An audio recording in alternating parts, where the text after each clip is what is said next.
ونستغفره ونؤمن به ونتوكل عليه ونعوذ بالله من شرور أنفسنا ومن سيئات أعمالنا. من يهده الله فلا مضل له ومن يضلله فلا هادي له، وأشهد أن لا إله إلا الله وحده لا شريك له، وأشهد أن محمدا عبده ورسوله. أما بعد، فأعوذ بالله من الشيطان الرجيم. بسم الله الرحمن الرحيم. يا أيها الذين آمنوا إذا نودي للصلاة من يوم الجمعة فاسعوا إلى ذكر الله وذروا البيع، ذلكم خير لكم إن كنتم تعلمون. فإذا قضيت الصلاة فانتشروا في الأرض وابتغوا من فضل الله واذكروا الله كثيرا لعلكم تفلحون. إن الله وملائكته يصلون على النبي، يا أيها الذين آمنوا صلوا عليه وسلموا تسليما. اللهم صل على سيدنا محمد وعلى آل سيدنا محمد كما صليت على سيدنا إبراهيم وعلى آل سيدنا إبراهيم، وبارك على سيدنا محمد وعلى آل سيدنا محمد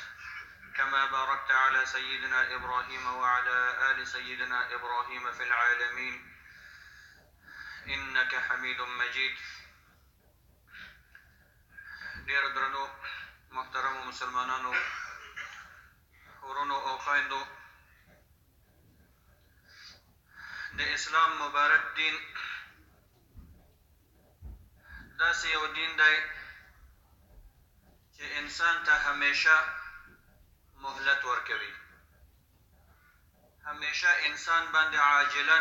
حکم او فتوا نه ورکوي، بلکې انسان ته تر آخر انجام د ژوند پورې مهلت ورکوي د توبې.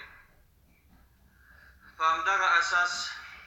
کله کله یو انسان لیدل کېږي چې په ژوند کې همیشه ناروا د شریعت خلاف کارونه کوي،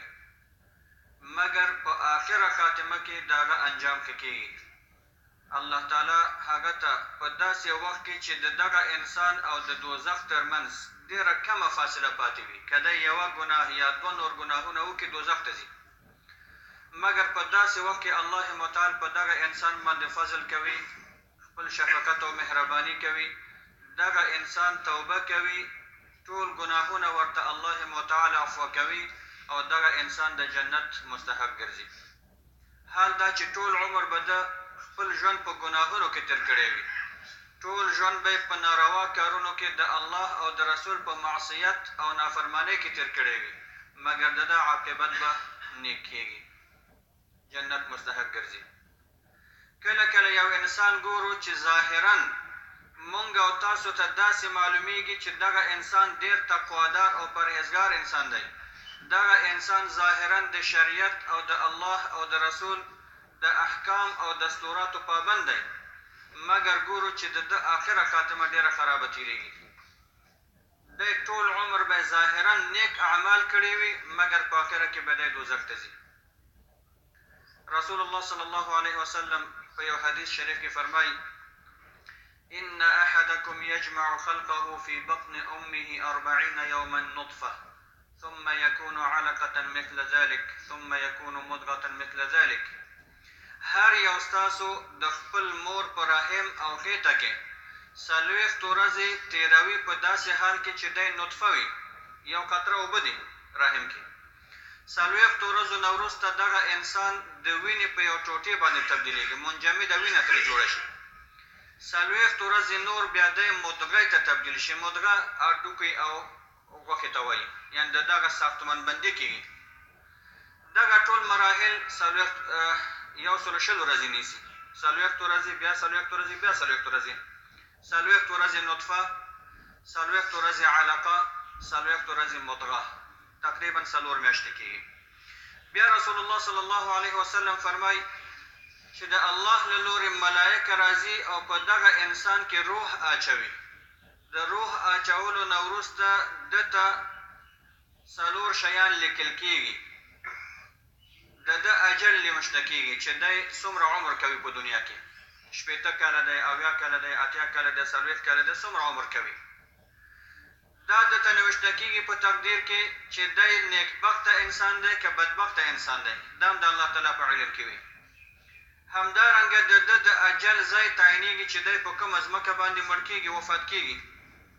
د ده آخري عاقبت او انجام څه وي. دغه ټول الله تعالی د مخکې نه د هغه په علم کې راځي چې دغه انسان به په دغه شکل ژوند کوي. بیا رسول الله صلی الله علیه وسلم فرمایي: وإن أحدكم ليعمل بعمل أهل النار حتى ما يكون بينه وبينها إلا ذراع فيسبق عليه الكتاب فيعمل بعمل أهل الجنة فيدخلها، أو كما قال عليه السلام. یو انسان به په دنیا کې د اهل دوزخ د اهل جهنم خلکو عملونه ترسره کوي، یعنی ناروا بد کارونه ګناهونه به کوي. دومره به دی په دې ګناهونو کې غرق وي چې د ده او د دوزخ ترمنځ به یو ذراع فاصله پاتې شي. ذراع دې ته وایي دومره فاصله، د ګوتې د سر څخه تر دغه ځای پورې، یعنی د دغه انسان او دوزخ ته د ورتګ په منځ کې به دومره لږه فاصله وي. یعنی که دی یو ګناه بله وکړي دوزخ ته ورځي. فیسبق علیه الکتاب، دلته الله تعالی د دغه تقدیر او عمل چې د الله په علم کې پخوا نه و چې دی به نیک عمله وي یا حسن خاتمه به دته نصیب کېږي، دغه انسان الله تعالی توبې ته متوجه کوي. دی توبه وکړي، دته الله تعالی په دغه توبې باندې ټول سابقه ګناهونه معاف کوي.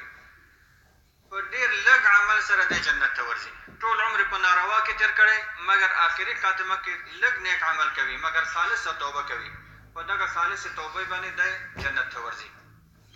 بیا په مقابل کې فرمایي یو انسان به وي چې په ټول عمر کې به د نیک کارونه کړي وي. لا يعمل بعمل اهل الجنه، د اهل جنت خلکو عملونه به کوي، لمونځ به کوي، روژې به نیسي، زکات به ورکوي، خیرات به ورکوي، جهاد به ورکوي، ډېر نیک کارونه به کوي، مګر د ده او د جنت ترمنځ به یو ذراع فاصله پاتې شي. که دی لږ نور نیک عمل وکړي باید جنت ته تللی وی، په دغه وخت کې دغه انسان یودم بد عمل شروع کړي، د الله نه منکر شي، هغه ایمان نه بیرته منصرف شي، نو دغه انسان د ده خاتمه بده شي، سوء الخاتمه چې ورته وایو، بده خاتمه دته نصیب شي. دی د دنیا څخه بې ایمانه ځي، دی بیا دوزخ ته ورځي. اوس دلته زموږ او ستاسو ذهن کې هم دغه سوال پیدا کېږي چې یو انسان ټول عمر نیک عمل کوي مګر آخره کې یودم دوزخ ته ځي. دا خو نعوذ بالله د الله د عدالت منافي راځي. یو انسان به ټول عمر عبادت کوي، آخره کې بیا دوزخ ته ځي. دلته محدثین تشریح کوي د دې حدیث چې دغه انسان په ټول عمر کې چې د نیک عمل کړی، د ده نیت هېڅکله د الله رضا نه وه. همیشه د یا ریاکاري کړې ده یا فقط د ځان ښودنې دپاره دا کار کړی، یا یې د الله دپاره دا کار نه ده کړی. د هر هغه انسان باطن داخل چې الله سره وصل وي او د ده باطن پاک وي، د ده آخره خاتمه همیشه نیکه ده. دغه انسان هېڅکله د دنیا کافر نه ځي، دغه انسان د دنیا څخه هېڅکله بې ایمانه نه ځي. دلته الله تعالی آخره خاتمه ډېره نیکوي. کلمه شهادت په وخت د مرګ کې لولي، ایمان سره ځي، توبه کوي، د هر څه مهلت ورته ورکول کېږي. اما هغه انسان چې د ابتدا نه الله سره مخلص نه وي، ظاهرا به عمل کوي مګر د الله دپاره به نه وي، زکات به ورکوي، د الله دپاره نه ورکوي، دې دپاره چې خلک وایي فلانی صاحب ډېر سخاوتمند دی. نن سبا موږ تاسو ګورو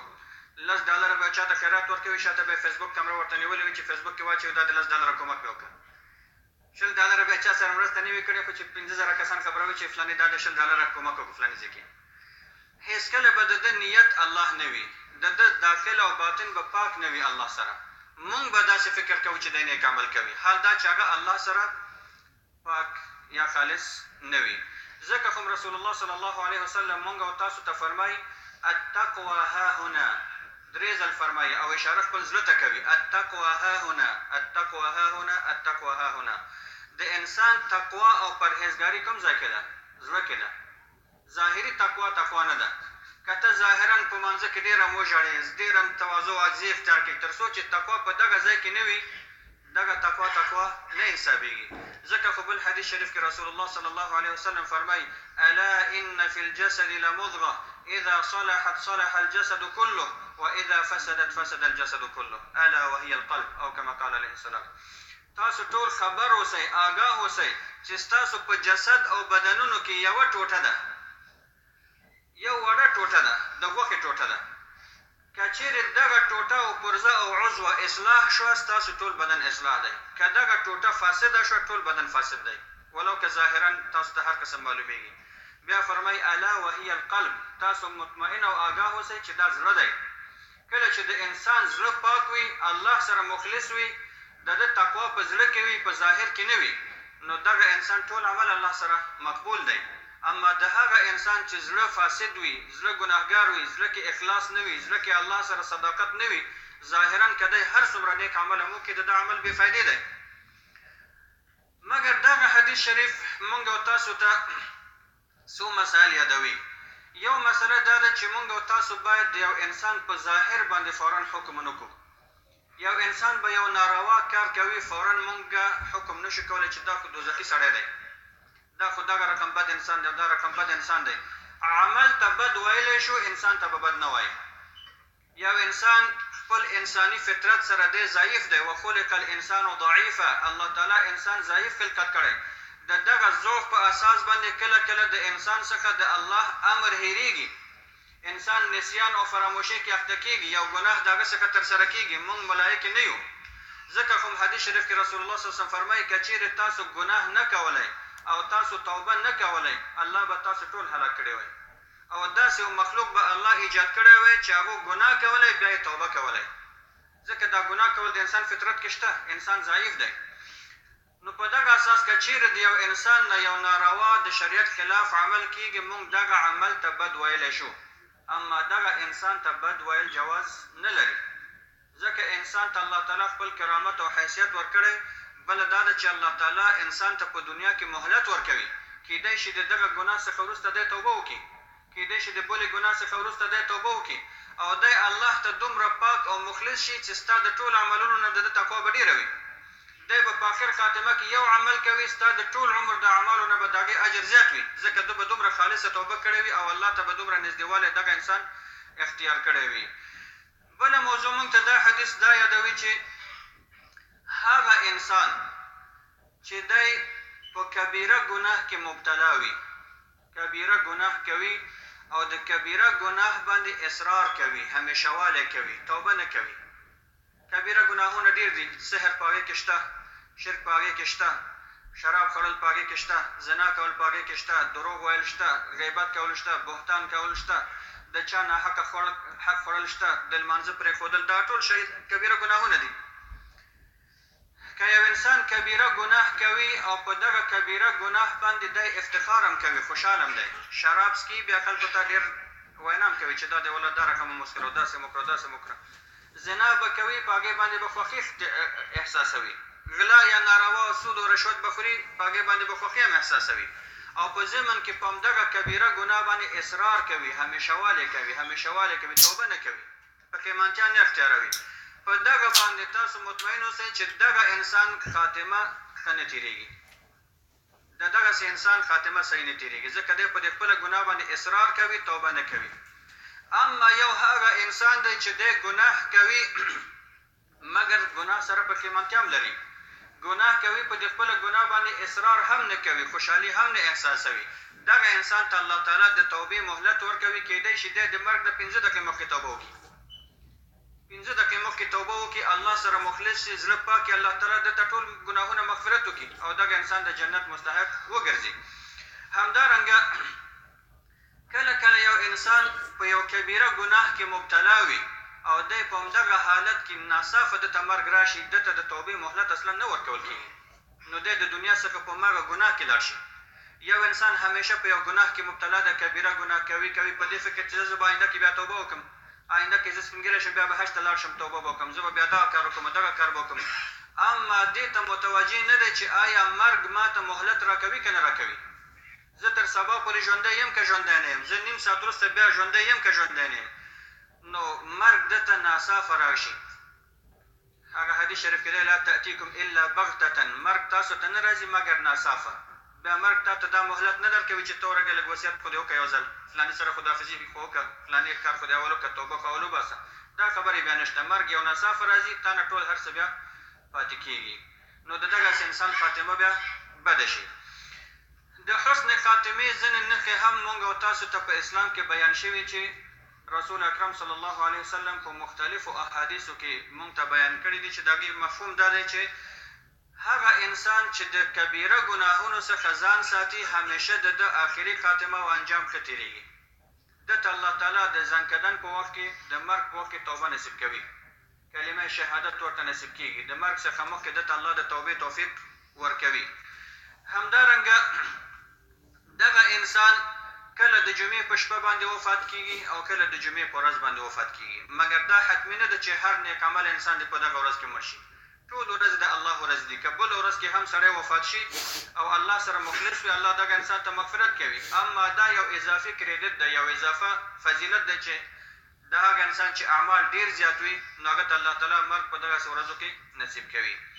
اما موږ او تاسو که وګورو کېدای شي د جمعې په شپه او د جمعې په ورځ ډېر داسې کسان هم وفات شي چې هغو بدعمل انسانان دي، مسلمانان نه دي، هغو ته بیا دغه ورځ کوم فضیلت نه لري. حتما یو یعنې یو بې ایمان انسان که د جمعې په ورځ مړ کېږي یا د جمعې په شپه وفات کېږي، په دې معنا نه ده چې دته الله تعالی مغفرت کړی، ځکه په دغه ورځ ډېر خلک وفات کېږي.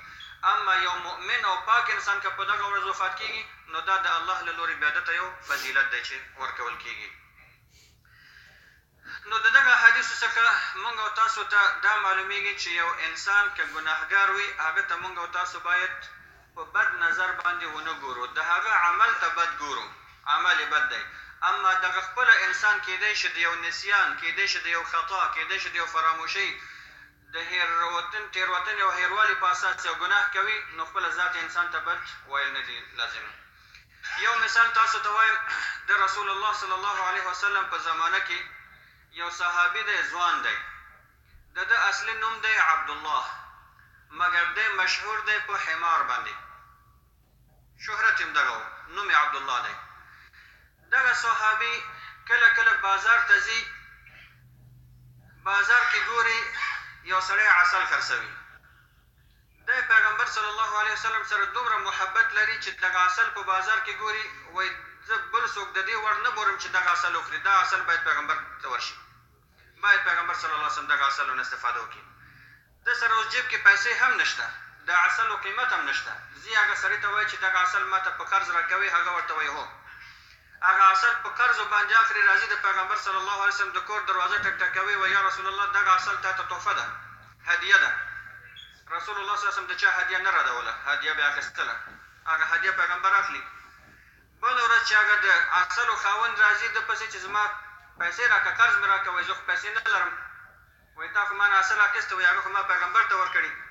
نو دی وایي چې زه خو د پیغمبر ته مسؤلیت نه لرم، ما نه خو عسل تا اخیسته دی، ته به یې راته قیمت راکوې، وایي راځه چې قیمت یې درکړم. دغه دوکاندار زر سره اخلي او د پیغمبر صلی الله علیه وسلم کور ته راځي، دروازه ټک ټک کوي، پیغمبر صلی الله علیه وسلم راوځي، وایي یا رسول الله دته د ده قیمت ورکړه. هغه وایي د څه شي قیمت؟ وایي هغه ورځ چې ما تا ته عسل درکړی و هغه ما دې نه قرض اخیستلی و. رسول الله صلی الله علیه وسلم ورته فرمایي چې تا خو ما ته تحفه راکړې وه، وایي ما خو تا ته تحفه د خپلې مینې نه راکړې وه، خو پیسې خو ما نه درلودلې. نو رسول الله صلی الله علیه وسلم د عسل قیمت هغه سړي ته ورکوي، او رسول الله ته د ده دا کار خوښېږي، ځکه دی د یو محبت او اخلاص د پیغمبر صلی الله علیه وسلم دا کار کوي. بل ورځ بیا بازار ته ځي، هلته ګوري چې یو سړی دا کورني غوړي د غوا غوړي خرڅوي، سمن ورته عربي کې وایي، مسکه کوچ، دا خرڅوي. دی بیا ځان سره فکر کوي چې که دغه مسکه پیغمبر ته زه ورکړم نو دا به ډېر بهترین کار وي، ځکه د ده خاص محبت د پیغمبر سره. بیا ځي همدغه کوچ د سړي څخه اخلي، خو ورته وایي چې ما سره جیب کې پیسې نشته، ته ما سره راشه، زه تا ته پیسې بل ځای کې درکوم. دغه دوکاندار هم ځان سره اخلي، د پیغمبر صلی الله علیه وسلم کور ته ورځي، بیا دروازه ټک ټکوي چې پیغمبر راوځي، وایي یا رسول الله دغه کوچ تا ته تحفه ده، هدیه ده. پیغمبر صلی الله علیه وسلم چې هغه قبول کړي، وایي اوس دته پیسې ورکړه. بیا رسول الله ورته وایي چې دا خو ته ما ته هدیه راکوې، تحفه راکوې، بیا ما ته وایي چې پیسې ورته ورکړه.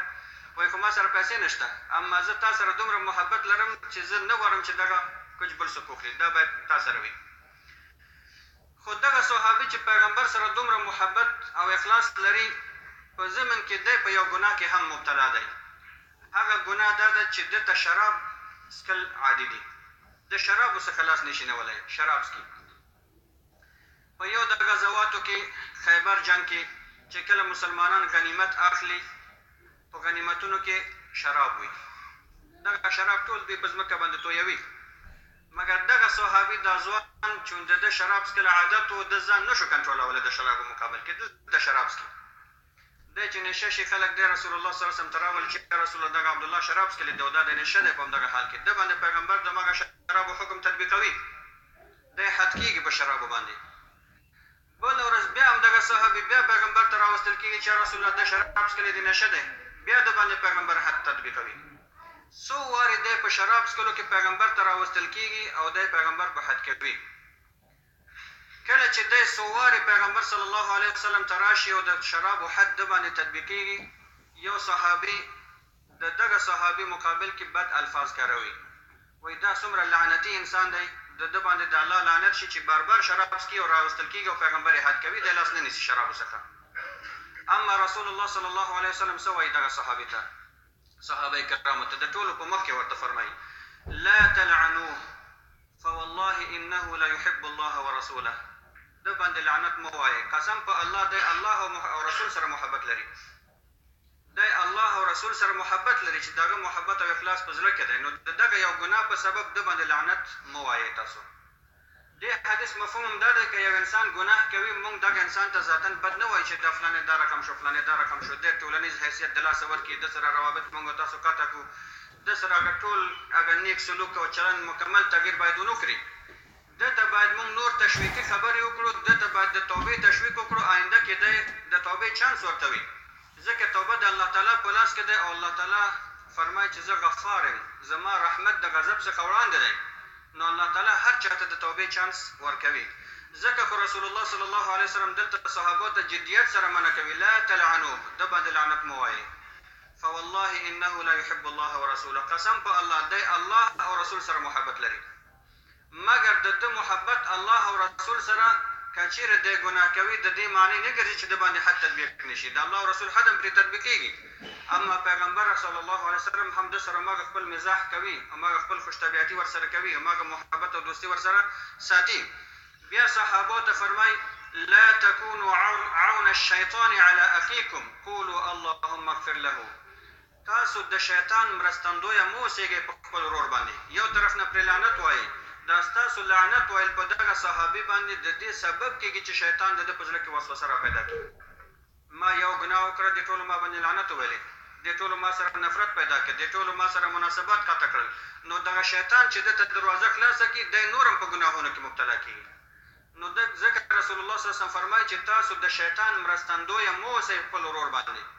تاسو فقط دته دعا وکړئ چې اللهم اغفر له یا الله ته دته مغفرت وکړه بیا رسول الله دغه صحابو ته نورو صحابو ته چا چې لعنت نه ده ویلی هغو ته امر کوي چې دغه کسانو چې دې صحابي باندې لعنت ویلی تاسو دوی ورټئ دوی ملامته کړئ په دې خپلو خبرو ورته ووایئ چې تاسو ښه خبره ونه کړه تاسو باید لعنت نه وای ویلی تاسو باید دغه مسلمان نور هم نه وای ځپلی تاسو باید دته تشویقي خبرې کړی وای دی مو باید توبې ته هڅولی وای نو دغه د اسلام هغه د تسامح دین دی تسامح همدې ته وایي چې عفو او ګذشت او هغه د سینې فراخوالی خلکو سره محبت ورکول دغه ټولو انسانانو دپاره ده که هغه ګناهګار ده که ګناهګار نه دی یو بل صحابي دی د هغه نوم دی حاطب ابن ابي بلتعه د ده مثالونه په تاریخ کې ډېر شهرت لري یو وخت رسول الله صلی الله علیه وسلم د یو جهاد او غزوې اراده لري دغه صحابي د پیغمبر صلی الله علیه وسلم دغه سر افشا کوي د مکې خلکو ته خط لیکي او هغه یوه ښځې ته ورکوي دا ښځه هغه خط په د خپلو کوسیو کې د ویښتانو تړي پټوي دی د مکې خلکو ته خط لیکي چې پیغمبر صلی الله علیه وسلم اراده لري چې فلاني تاریخ باندې تاسو سره وجنګېږي رسول الله تعالی وحی کوي چې دغسې فلاني صحابي یو کار کړی چې هغه ستا سر او یو جنګي یا دې ته موږ تاسو هغه ملي خیانت ورته ویلی شو یا جنګي تخنیک کې خیانت چې د هغې سزا اوسني قوانینو کې هم اعدام دی تقریبا رسول الله صلی الله علیه وسلم حضرت علی او څو نور صحابه ورلګي چې تاسو ورشئ په فلاني منطقې ته ورشئ هلته یوه ښځه روانه ده او د هغه په کوسیو کې خط دی هغه ترېنه واخلئ نو هغه ښځې نه چې دا خط راواخلي هغه اعتراف وکړي چې دا خط ماته فلاني صحابي راکړی کله چې رسول الله صلی الله علیه وسلم دغه صحابي راوغواړي وایي ولې تا دا کار وکړه هغه وایي یا رسول الله زما مکه کې ځینې دوستان او خپلوان دي زه وویرېدلم که چیرې دغه جنګ وشي چې زما هغه دوستان او خپلوانو باندې د مکې خلک ظلم ونه کړي نو ما غوښتل چې زه هغو سره لږ یو محبت پیدا کړم چې زما کورنۍ هلته محفوظه پاتې شي دلته دلته صحابه ځینې توره راوباسي چې دی وژنو دی خو الله رسول سره خیانت کوي دا خو یو ملي اسلامي دولت سره خیانت وکړي څوک ورته لعنت وایي څوک ورته یو څه بل څه وایي اما رسول الله صلی الله علیه وسلم څه ورته وایي دې خلکو ته وایي آیا تاسو نه پوهیږئ چې دغه صحابي دی په جنګ بدر کې اشتراک کړی انه شهد بدرا تاسو نه دا خبره هېره شوې چې دی اهل بدر صحابو څخه دی دی جنګ بدر کې او د بدر د غزوې مجاهدینو صحابو ته الله څه ورفرمایي چې الله تعالی تاسو ته بخښنه کړې هر څه چې تاسو کوئ تاسو وکړئ بل آیت کې الله فرمایي چې رضی الله عنهم ورضوا عنه الله تعالی د دې ټولو څخه راضي دی او دوی د الله څخه راضي دي تاسو هغه نقطه د دغه نیکیانې مه هېروئ دغه یو ګناه دپاره تاسو دی ملامتوئ نو په دغه اساس مسلمانانو د اسلام دین همیشه موږ او تاسو ته د تسامح د زړه او د سینې د فراخوالي امر کړی دغه ګناهګاران انسان که ظاهرا ګناه کوي د دوی خاتمه الله ته معلومه ده کله یو انسان ظاهرا ګناه کوي مګر آخر انجام د عمر کې الله تعالی دته د توبې کولو توفیق ورنصیب کوي دی توبه کوي او د جنت مستحق ګرځي اما کله داسې هم کېږي چې یو انسان ظاهرا نیک عمل کوي مګر د آخره خاتمه خرابېږي نو په دغه اساس د یو انسان هغه ظاهري نیک عمل باندې هم انسان باید مغرور نه شي فلانې ډېر نیک عمل دی فلانې ځکه دغه باطن د هغه زړه الله ته معلوم دی تقوا اخلاص پرهیزګاري هغه په زړه کې دی چې د زړه مالک هغه یوازې الله تعالی دی اما دغه ګناهګاران باید تشویق شي دوی ته باید لعنت ونه ویل شي دوی باید د مجالسو څخه لرې نه شي دوی سره هغه روابط باید قطع نه شي دغه نیک عمله مسلمانان او ښه خلک دوی نه اسلام دا غواړي چې دغه ګناهګارانو سره یا هغه خلک چې په نسیان او فراموشۍ کې د دوی سره خپل روابط کړي تر څو دوی بېرته دوباره هغه اسلام ته متوجه شي او د توبې مهلت دوی ته ورکړل شي وصلی الله علی سیدنا محمد